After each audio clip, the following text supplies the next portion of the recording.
बहुत समय पहले की बात है। हरिद्वार के पास एक छोटे से गांव में शिवा नाम का एक मेहनती किसान रहता था। उसके पास एक छोटा सा खेत था जिसे वह बहुत प्यार से जोता करता था। उसका एक ही सपना था, अपनी जमीन पर इतनी अच्छी फसल उगाना कि उसका परिवार सुखी जीवन जी सके। शिवा का परिवार छोटा था।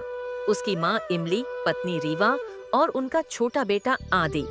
शिवा सुबह सूरज निकलने से पहले खेतों पर पहुंच जाता और देर रात तक मेहनत करता, लेकिन उसके पास ना तो अच्छे बीज थे और ना ही सिंचाई के साधन। वह अधिकतर बारिश पर ही निर्भर रहता था।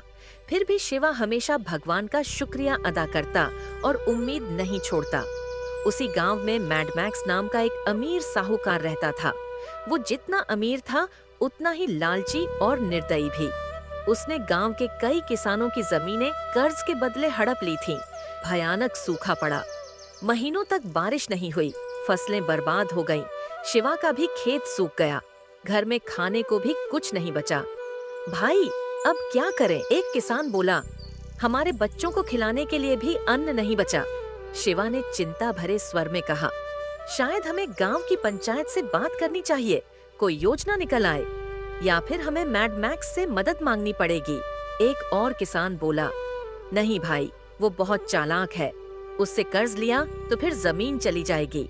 शिवा सोच में पड़ गया, लेकिन घर लौटते ही उसकी पत्नी रीवा ने कहा, अब हालत ऐसी है कि जो भी करना पड़े करना होगा, कम से कम बच्चों को भूखा तो नहीं रख सकते। अगले दिन शिवा भारी मन से मैड मैक्स के पास गया। आओ शिवा, सुना है खेत सूख गया है। हाँ मैडम मैक्स जी, खाने को भी कुछ नहीं बचा। मैं चाहता हूँ कि आपसे थोड़े पैसे उधार लूं। पैसे तो मिल जाएंगे, लेकिन कुछ गिरवी रखना पड़ेगा। तुम्हारे पास वो छोटा खेत है ना, वही रख दो। ये कागज साइन कर दो। अगर कर्ज नहीं चुकाया तो खेत मेरा। शिवा ने दस्तखत कर दिए और कुछ बीज और राशन लेकर घर लौटा। रीवा, देखो, अब हमारे पास बीज भी है और खाना भी। हमें मेहनत करनी होगी।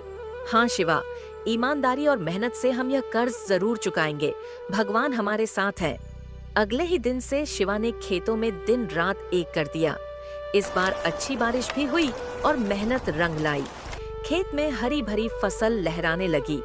देखो रीवा, फसल कितनी अच्छी हुई है। अब हम मैड मैक्स का सारा कर्ज चुका सकते हैं। शिवा ने फसल बेची और अच्छा मुनाफा कमाया। फिर रीवा के साथ मैड मैक्स के घर पहुंचा। मैड मैक्स जी, ये रहा आपका पूरा पैसा। अब कृपया हमारी जमीन हमें वापस दे दीजिए। अरे शिवा, ये तो कम है। तुमने समय पर ब्याज नहीं चुकाया। अब तो तुम्हें 20% और देना होगा, तब मिलेगा खेत। पर आपने तो कोई तारीख नहीं बताई थी। ये तो धोखा है। कागज में लिखा है 15 दिन में नहीं चुकाया तो जमीन मेरी, और अब ब्याज के साथ ही वापस मिलेगी। शिवा और रीवा दुखी होकर घर लौट आए और गांव वालों को सारी बात बता दी। गांव में गुस्सा फैल गया। मैड मैक्स हर बार यही करता है, अब बहुत हो गया।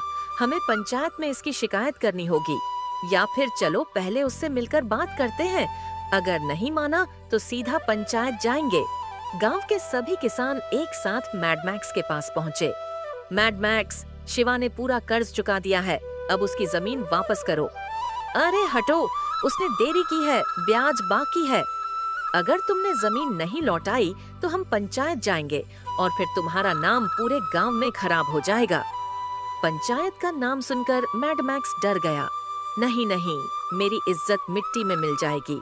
ठीक है, शिवा को जमीन वापस कर देता हूँ, और हाँ, अब उसे कोई ब्याज भी नहीं देना होगा।